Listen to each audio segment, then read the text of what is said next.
Hey y'all, and welcome to Monner's Market, and welcome to my super easy DIY tumbler for beginners video. You guys have been asking for this, and I am finally going to deliver it, all thanks to my friends over at Fast to Buy Limited. They actually partner with several other companies, and the one I am going to showcase today is their Good Crafter cup press machine. So I have been looking at these cup press machines for literally 2 months. And this is honest and truly the one that I had picked out in my Amazon cart when I got the invitation to review it. So it comes with the instruction booklet. It comes with your little gloves that are very important. It comes with 100 sheets of sublimation paper. Y'all know I can't get through a video without getting tongue-tied. And look at all of the things that you can do with this paper. You have to have a sublimation machine, obviously, which I do. And I've had that for a few years now. It comes with the sublimation tape, and that's what you want to tape your design onto your cup with before you put it into your machine. And then, of course, it comes with the charger. And I gotta say, this machine was the easiest machine I have ever used. There is zero learning curve. You literally pull it out of the box, plug it in, and go to crafting. And I've never ever had a machine that was truly this easy to use. So let's get into DIY number one. I am going to make this cup for Daniel. And, you know, he's my grandson that I adopted, and he's in the Army. Now, this is just my creative studio with my printer, my sublimation printer that I already owned. And I went in, I found the design, and printed it out. Now, this is going to look a lot different than DIY number two because we are not going to put any epoxy on this cup. All we are going to do is just print out this design and sublimate it onto the cup with this printer. It's amazing. Look at this gorgeous design. Now, it's a little dark, but watch the way it turns out. So what we have to do is take our design, wrap it face down against our cup, and tape it really, really snug. Once we get it on there, we're going to turn our machine on. We're going to go P1 is going to be 356 degrees. P2 is going to be 200 degrees. And we're going to turn it on, put the cup in, and go to town. No, wait, I forgot a step. We've got to do one step before we actually do that one. So once you get your design wrapped and taped around your cup, you want to put it in your machine cold. Don't turn it on. Just put it in your machine, close it, and then there's handles on the top, and you want to tighten it down until you have no gaps in the area where it's going to press. Then you want to set it to the right settings. So for P1, you want to set it to 356 degrees. And then you're going to go over to P2 and you're going to set it to 200 degrees. As soon as it beeps, you're going to put your cup in the press. Make sure whatever you do, you wear those gloves they sent you because they work. And I mean, they work like a charm. I was a little scared because I didn't think that they were going to work as good as they did. So I was like super duper careful. But they actually worked like a dream. So once you get it in there, you just press the OK button, and then it starts its countdown. And once it goes through the whole little cycle, it'll beep to let you know it's done. You take it out with the gloves on. That is so important. And you can peel the paper then, or you can wait till it's cool, but I couldn't wait. I was so excited. And look at how cute that turned out. I love it. I keep saying cute. It's not cute. It's just, I love it. It's so sentimental. So anyway, now we're going to do our second cup. So for DIY number two, we are going to make this little green fairy. Now, we all know who this is, but for copyright reasons, we're just going to call her the little green fairy. She happens to be my favorite fairy ever. So I printed my design, I wrapped my cup, and I taped it really, really tight. I put it in the machine. I turned it on. I waited for it to count down, and when it beeped, I took it out and was absolutely blown away at how beautiful this one turned out. I was right. It does take a really bright, vibrant picture on these sublimation cups to really turn out pretty. And I want you to look at this. Oh my goodness. If I could ever get the paper off of it. Look at that, y'all. Isn't she adorable? Oh, I just love it. So now what I'm going to do is I'm going to take my tape and I'm just going to tape off an area where she is still showing, but I'm going to sort of like V, like the letter V her off and tape it up. And then once I get it all taped up, I'll show you what I'm going to do. I'm going to make sure that I have my tape really, really neat. And all of my lines are straight and everything is cohesive across the bottom, across the top, down the sides. And once I get it like I like it, oh, I want to show you this Peonies glitter. This is by Backfist Customs Glitters. It is my all-time favorite place to get glitter. I love, love, love their glitter. And I have tons and tons and tons. I've got a whole wall shelf full of nothing but glitter. Look at that. Is that not gorgeous? Oh, I just love it. So now I'm going to take Mod Podge and I am going to Mod Podge all over the part of the cup that is not taped off, which is simply the parts that were left over, the white part. Now you'll see a little bit of her feet on one side and a little bit of her little tutu or whatever that thing's called on the other side, but that's okay because we're going to cover it in this gorgeous glitter. So once I get a really smooth, even coat, that's key. You don't want a bunch of glops and clops everywhere because it's going to mess up your glitter. But try to get it as smooth as possible and as even as possible. Then you take your glitter and you just generously pour it all over. Now don't be scared to pour it. As long as you have some paper to catch your glitter at the bottom, you can do exactly what I'm doing here. Take your paper, put it right back in your jar, and you'll be surprised at how little of this stuff you used. Now, I didn't show you twice because you don't need to see it twice, but I did let the first coat dry, and I went back in with the second coat of Mod Podge and glittered it a second time. And look at how beautiful this turned out. I think it is just stunning, and I love the way this is looking. So now comes the fun part. This is the part that I get all of my questions about, and that's how to epoxy your cups. Now you must have a good turner. I can recommend some good turners, but this right here, this quick coat, is something that I will not do a cup without. Now you get the quick coat from CCDIY, and that's where actually I get my epoxy and everything. But what this quick coat does is it is like a primer for your epoxy. And every single layer that you put epoxy on, make sure you do quick coat first.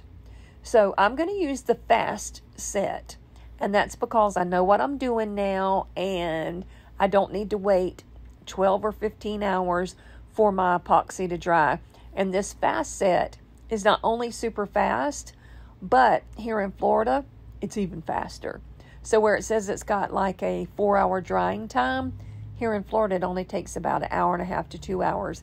And it's dry enough that you can go in with a second coat.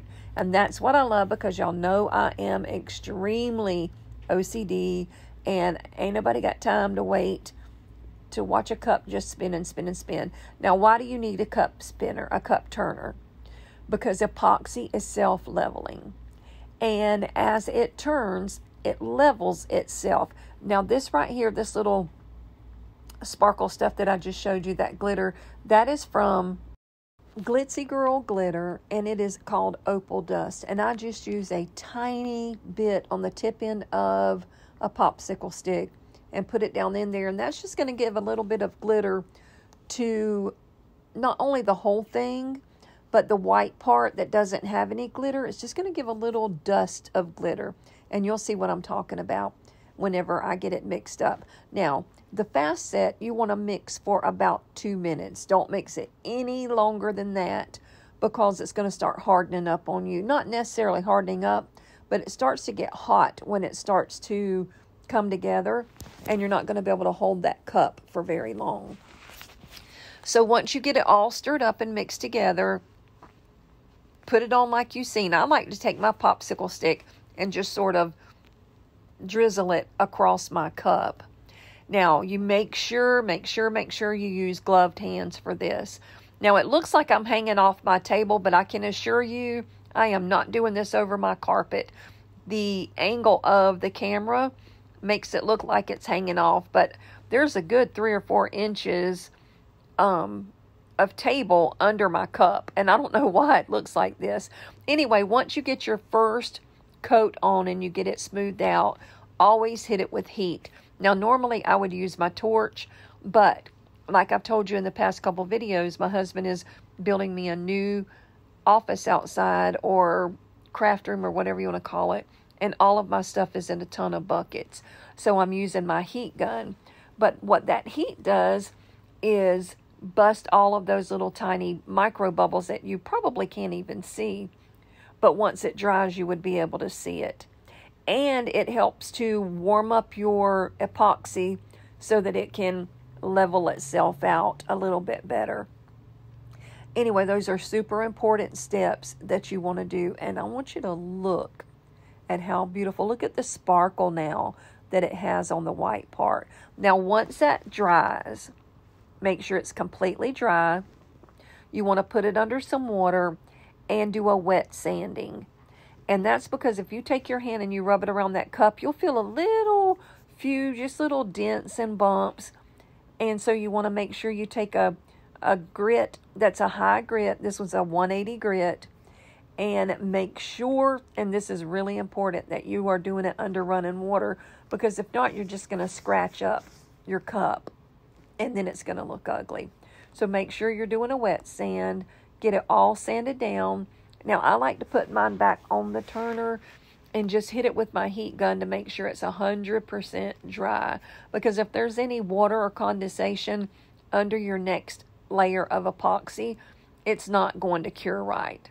So I just put it on my turner and I hit it with my heat and just make sure that there's no moisture whatsoever.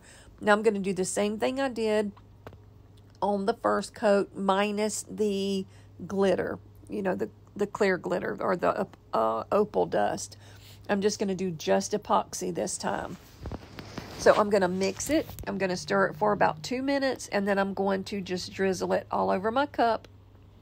Once I get as much on there as I want to get on there, I'm going to take my gloved hand. Again, you do not want this on your skin for several reasons. Number one, you just about can't hardly get it off, and it takes forever to wear off. Trust me, when I was first doing this, I made the mistake of rubbing my hand across it without thinking, and I like to have never got that epoxy off my hands. Anyway, make sure you have your gloves on. Rub it, like all around on your cup till you get it good and smoothed in. Make sure you get your edges and everything. And once you do that, hit it with your heat. And something super important, keep that heat moving.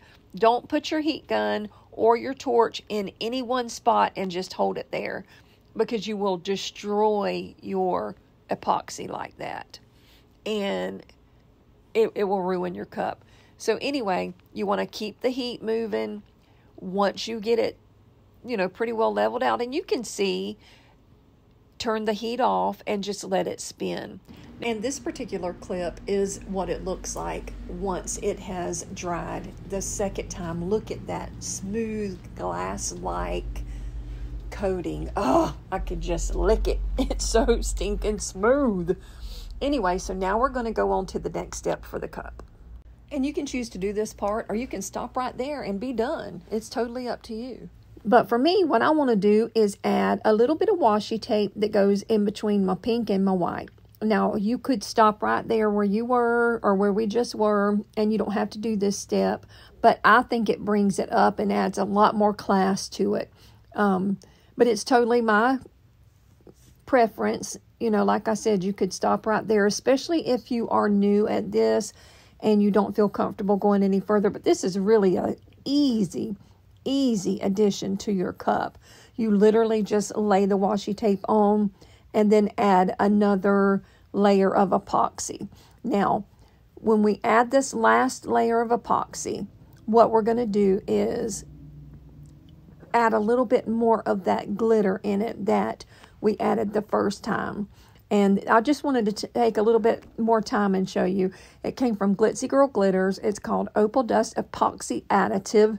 And this is made specifically for adding to epoxy per its name. And look how pretty and shiny that is. And that right there is literally all it takes in the epoxy that we're using. So I am going to mix my epoxy, and I'm going to use the fast set. You know, another thing too, I guess technically you could mix your epoxies as long as it's super dry in between, but I wouldn't recommend that. I've never tried it before, and I wouldn't recommend it. And Counterculture DIY, or CC DIY as some people call it, is my absolute favorite. I've been using them for years. I have never, ever been let down with them. And I'm not being sponsored by them. I just truly love them that much. Anyway, Fast Set is my favorite because I can get a lot more done in a short amount of time. And you know I'm ADHD, so I got to keep moving, keep it moving. So anyway, that's what we're going to do. We're going to add this last coat of epoxy with that little bit of sparkle additive. And once it's dry, it is done. So let's do a quick recap. Now, you've got to have a sublimation printer and a sublimation cup to use the cut press that we used in the beginning of the video. So if you don't have that, what you can do is go to the Dollar Tree or somewhere and get you some stickers and put them on your cup and do the same thing we did today. However, I love those machines. I love what we can do when we put all of them together. Look how beautiful this cup is and how pretty it turned out. As far as the epoxy goes, we are using 1-to-1 ratios, 10 mLs of A, 10 mLs of B. We're mixing them together, and we're using 20 mLs for each layer of epoxy. And make sure you're gloved at all times when you're handling epoxy, and definitely make sure you're gloved when you are using your cup press because it gets extremely hot. And make sure you're using those special gloves that came with the cup press. But y'all, look at this cup. Is that not just adorable? I love this so much. And like I said, she's my favorite fairy, and I just love her. Look at that gorgeous peony glitter, y'all. It goes so beautiful with the print that I sublimated onto the cup, or at least I think it does. And we could have went with a lime green. That would have been pretty. That would have gave it a different look. But I just love this peony glitter so much. I wanted to use it. And what do you think about the little pinstripes added to it? Would you have stopped or would you have added the pinstripes? I personally love it like that. So let's get into the final reveal and take a look at both of these cups. Now, I want to point something out. Look at how shiny this cup is. And it does not have any epoxy on it. You do not have to use epoxy when you're using this Good Crafter heat press machine. I just did it because I wanted to add glitter to it. And the only way to seal that glitter in is to use epoxy. So I went a few extra steps that were unnecessary on my second cup. But I love the way both of them turned out. Number one is super duper special and sentimental to me because, you know, not only my grandson, but my brother, my daddy, my nephews, like we have my niece, like there are so many people in our family who were either Army, Navy, Marines, Air Force, like there, even my in-laws, my brother-in-law is a career Air Force fella. So there are tons and tons of military in our family. So that cup is super duper special to me. Now this one is super special to me because she's my favorite fairy. And we have been season pass holders to her home since I was a little bitty girl. And here's a little cute side note. I was actually at DW the day it opened. And I remember it like it was yesterday. We had a blast that day, and I'll never forget it. It's hard to believe that they're having their 50-year anniversary now. But anyway, that's enough about that. I want to thank Fast to Buy Limited for sending me this gorgeous Good Crafter heat press machine that you use for cups. You can do 2 mugs at one time. You can do a 20-inch. You can do a 30-inch. You can do so many things with this heat press machine, and I am tickled to death that I own it now. So thank you for sponsoring today's video. Thank you for sending me this amazing machine, and I can't wait to use it for years to come. Let me know down in the comments below which cup was your favorite and how you like the machine in general. Now, if for some weird reason you've never been to my channel before, my name is Brenda, but my sweet grandbabies call me Monner. Every single Tuesday night at 8 p.m. Eastern Standard Time, I have a video that comes out with a couple of videos sprinkled here and there every once in a while. And I am always in the chat, in the live chat during the premiere, or at least I always try to be there. I have an amazing group of people who are in that chat every week, and we just have the best time chit-chatting with each other. So come join us in the live chat during the premiere, and to my gang in the premiere every single week, thank you for always supporting me. I love you guys more than you know. As always, thank you for coming. Thank you for watching. Be blessed. Bye now.